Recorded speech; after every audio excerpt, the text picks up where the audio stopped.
Welcome to the Andrea Giovino show. I always thank Jesus for giving me this platform, and I want to thank my subscribers for subscribing. Thank you for the comments. I try to get back to everyone.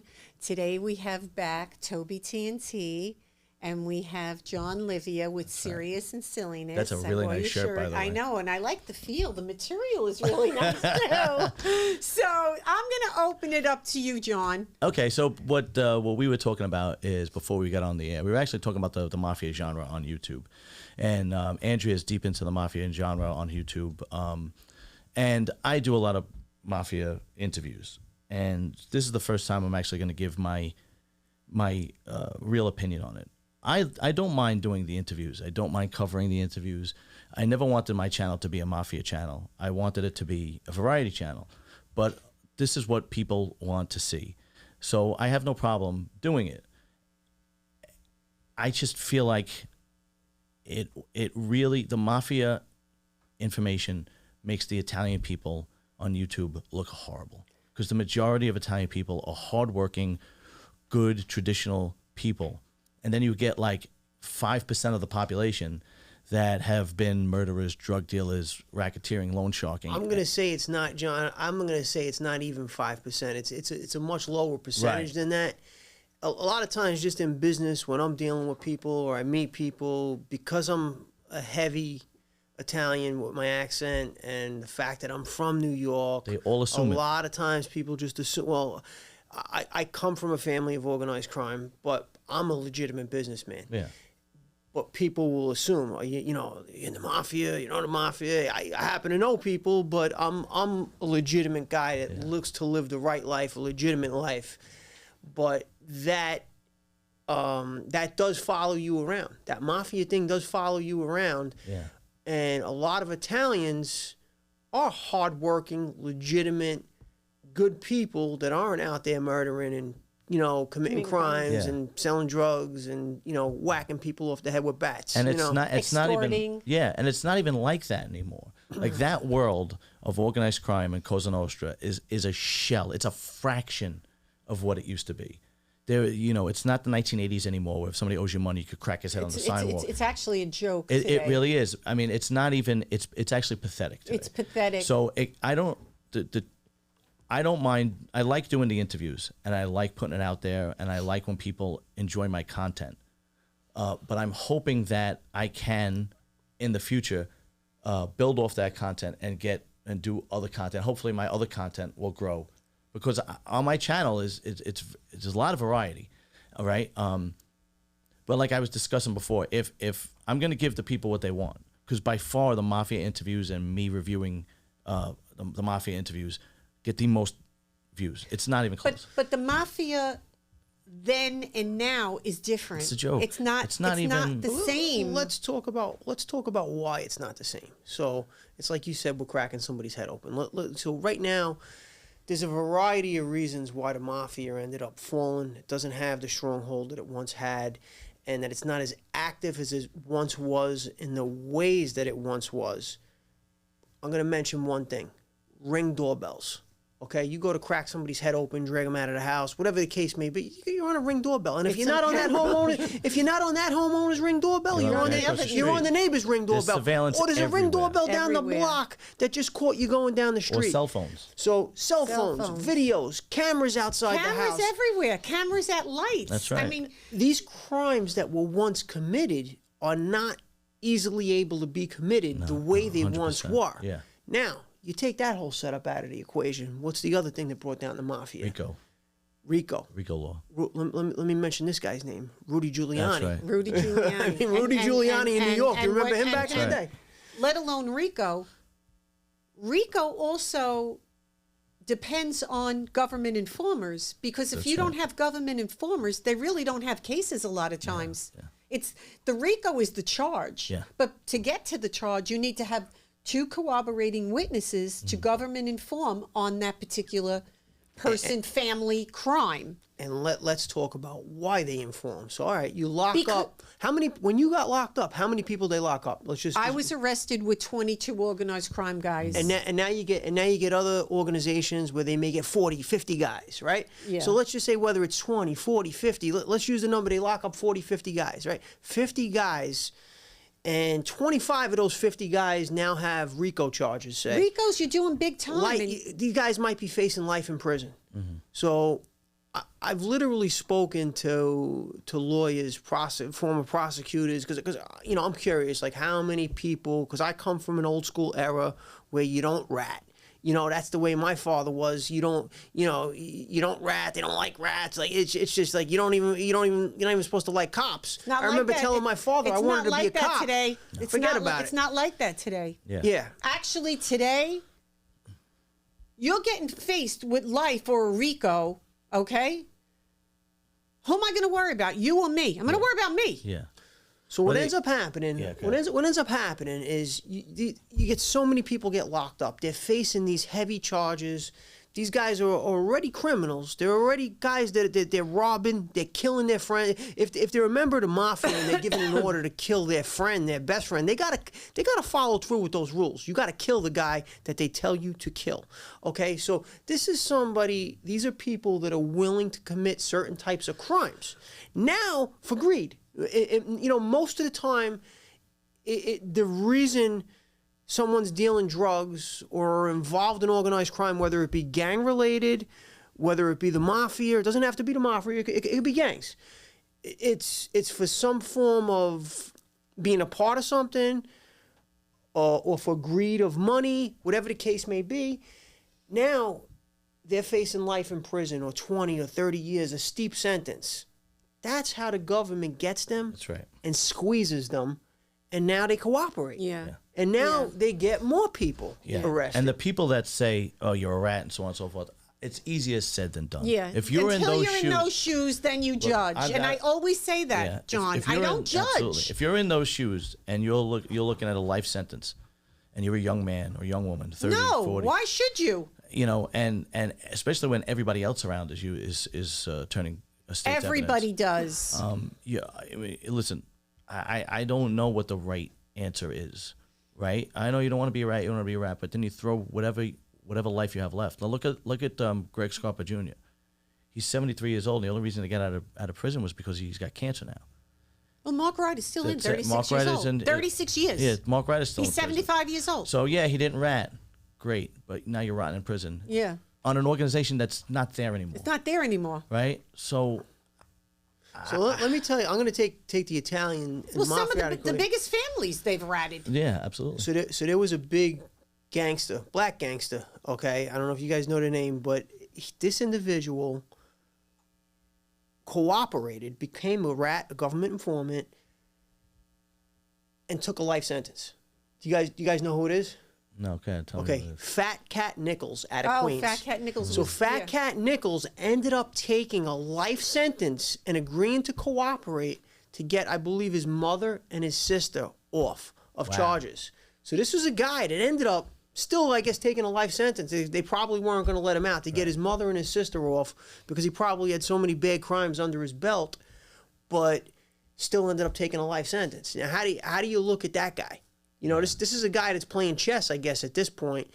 You know, is he a rat? Did he inform? You could say, yeah, he's a rat. He informed, But he's but got life. he made a choice between his mother and sister. He's going to worry That's about right. his mother and his sister. Exactly. That's. Right. I don't care who it is. That's right. That's You're going to right. worry about your mother and your sister. So then, yeah, and So then in my absolutely I couldn't that agree more. guy. No, I just feel what else is he going to do? He's pushed up against the wall. The point that I'm making with this, and I love to make this point to these young, particularly these young guys that are watching, that decide to get hooked up in the gang life. Yeah, or and they it's want, not. Let's be specific. It's not just Italian kids. No. Okay. It's Latino. It's black. It's Albanian, Asian. That's the price you pay. Russian. You really go, It could be any. That's any the price culture. you pay if you go into a life of crime. You either wind up dead or in jail or having to negotiate your life, as like Fat Cat Nichols did. Go ahead. I'm sorry. 100%. I'm actually glad that you made that point. 100%, because these young guys, like, you guys are sacrificing your life your family, and even more importantly, your soul. Yeah. By some of the acts and the crimes. I mean, if you're on the streets and you're dealing crack cocaine, you're dealing heroin, you're doing certain things like that, people are dying. I mean, they're just they're gonna OD. You're dealing heroin, somebody's gonna OD on that heroin. Right. Fentanyl gets laced with fentanyl. And you know what I've learned also? There's a karma. The karma comes back. You can't do bad and think you're going to have good. Yeah, well, you live by the sword, you die by the sword. Exactly. You reap what you sow. And this brings me to another point. You have a lot of young kids that are, now let's face it, the majority of them now are black and Hispanic. The majority of what? Are black and Hispanic? Oh, that go into gang culture. Gang culture. Yeah. Okay, we're referring to gang culture. They have no direction. Right. Latino. If you don't, right. The family unit in this country has rotted completely. Yeah. And the statistics literally show that 70 to 75% of male prisoners grew up in a single parent household. And if those kids would have just had both parents in the home, it makes a difference. it makes a huge difference, because you need that father with that discipline and the love and compassion from the mother to keep you on the straight and narrow. So I believe that statistic, which is a sad statistic, is I believe it's stronger in the African American community, where they're growing up in households without the father there. That's a problem with the single parent households. Yeah. Look, I grew up in a single parent household for the most part, with my mother, and it does make a difference when you come from a family that's holding it together, pulling it together as a family, working hard, doing things as a family. That's one thing, opposed to a single parent struggling to get by. Like, these men need to take responsibility. You want to get a woman pregnant, you need to take care of that child in a responsible manner. I mean, because that statistic, it's a bad statistic. Let's not let the ladies off the hook. No, you can't let the ladies off the hook. Because the ladies are always laying down with these guys. 100%. All right, they're laying down with these guys. And there's no 100%. excuse on a woman's point of view. There's no excuse today. To get pregnant. There's no excuse. I think there's 30 forms of birth control. Yeah. There is no reason Yeah. that the education that's out there, the stuff that's out there, you could walk into a pharmacy The next day. Exactly. And get the day after pill. There is. You don't even have to go that far. Protect yourself. That's right. Or have him wear a condom. Yeah. Point blank. That's getting a little deeper into it. At the end of the day, regardless of what color you pull are, us back to the Mafia genre. white, Pull us black, back. green, yellow, purple. It Just doesn't when really I want matter. to get out, they pull me back in. So basically, if you're going to go into that life, you're going to wind up dead or in jail, and then you might get a movie made out of you. Yeah. But you're in prison. You might. For the rest of your life. You might. I mean, look at all the stuff Sammy did. There's no movie about Sammy. It's all about John Gotti. Yeah. Okay. All right. All right. I hate that shit. I don't hate Sammy as a person. I hate his podcast. Oh yeah. I don't watch it. I hate I can't stand it, because it's just him telling the same story over and over and over with a different angle over and over and over. And like, there are guys on YouTube like a Michael Franchese who could do other things. He could do interviews. He could do movie critiques. Sammy doesn't have the intellect to do that. If he's not telling stories, he can't do anything. So right. But he's a good storyteller. That's it. But how many times can you hear the same story? I know. How many times can you hear run out of the John Gotti story? I'm sick of hearing it. It's like and then you get YouTubers and YouTubers that are arguing over something that happened, 40 years ago. And they weren't even around. Oh, but who cares? Gives a shit? Yeah. You're talking about what you didn't know where the guy was from, or you didn't know who killed who, or you got this wrong, or you got that wrong, or that one's a liar and this one's a liar. And I know it's great views and it's controversy, but it's so ridiculous. And that's the part of the genre that I can't stand. The true crime part is fascinating. Right. But the facts of true crime. Yeah. The true crime part of these things.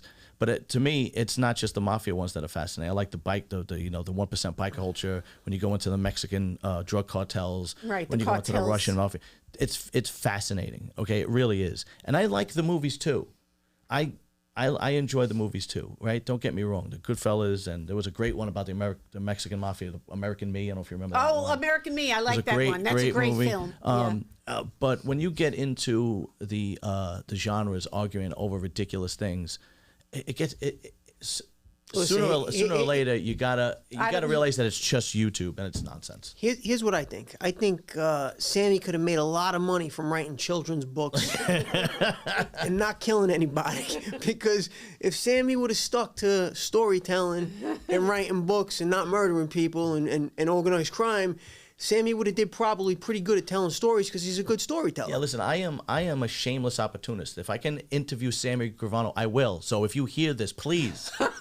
I just changed my mind. I like you, and I want you on my podcast. That's right.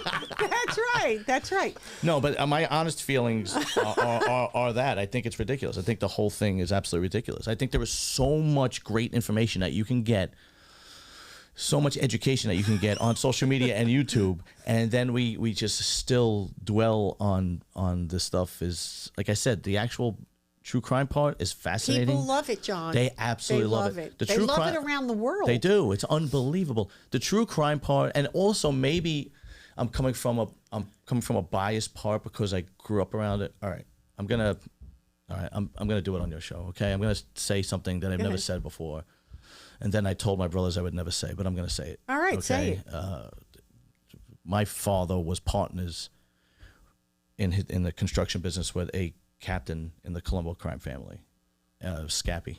Okay. Larry Mazza's boss. Don't cut this out. Leave it in. Okay. Because I told Larry, I called him, and I told him I was going to say it. Did you tell him you were coming on? Yeah. He knows me. I know. I called him because I told him I didn't know who he was talking about, and my father was partners with him, and it was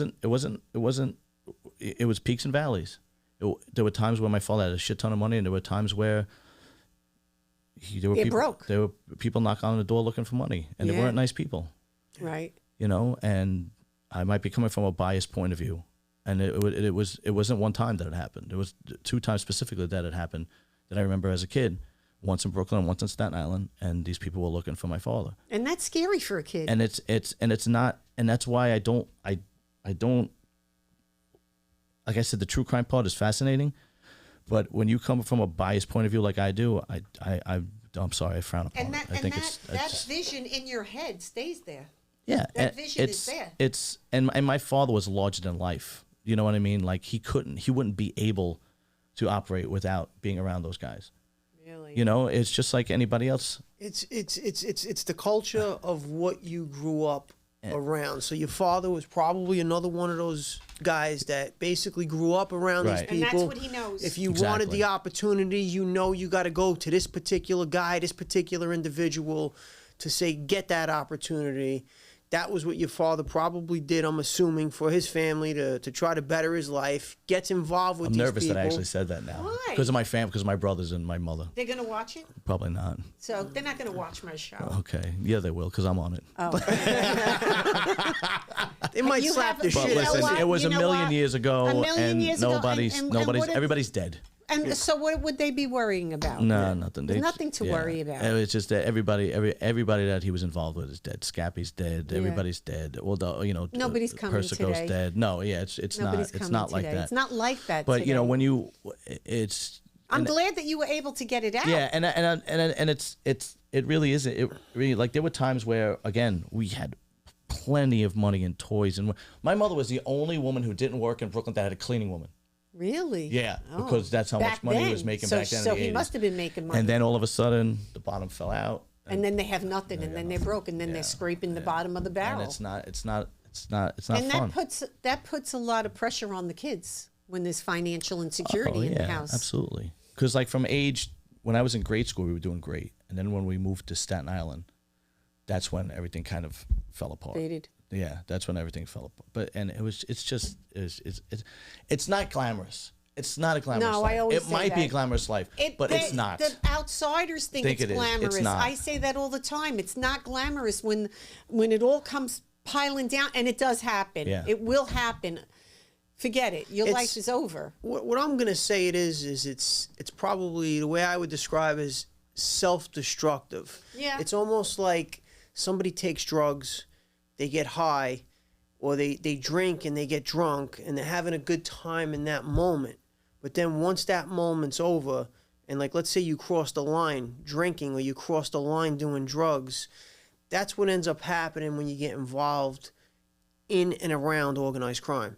When you get involved with certain people, or you get involved in that life, it may be good or seem to be good for the moment, and then eventually it catches up with you. 100%. And that's what I've seen happen over and over again. And unfortunately, it's really these young men are the ones that they don't see it until it's too late. And I like to be vocal about it. So hopefully these young guys that think they're gangsters, or maybe are gangsters that are watching this show. I do know gangsters watch this show for sure. There's a lot of gangsters watching a lot of these shows. Yeah.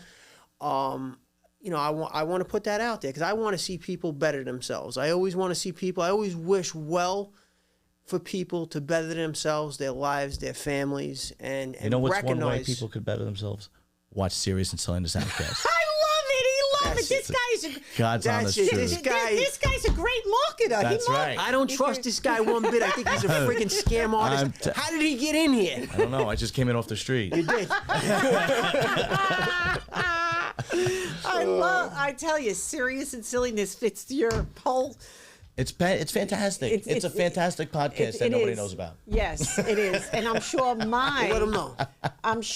my fans and viewers will tune in. Thank you, and vice versa. I hope my fans and viewers tune in too. Andrea Giovino, Absolutely. lots of things coming for Andrea Giovino. What do you got coming up? Lots of things. No, I mean for the podcast. Oh, podcasts! I got a lot of good people coming on, and I okay, get good. a lot of them through Mark Ryder that are coming out of prison, and very cool, Yeah, so very a lot of them cool. come to me, Yeah. and are going to come on the show.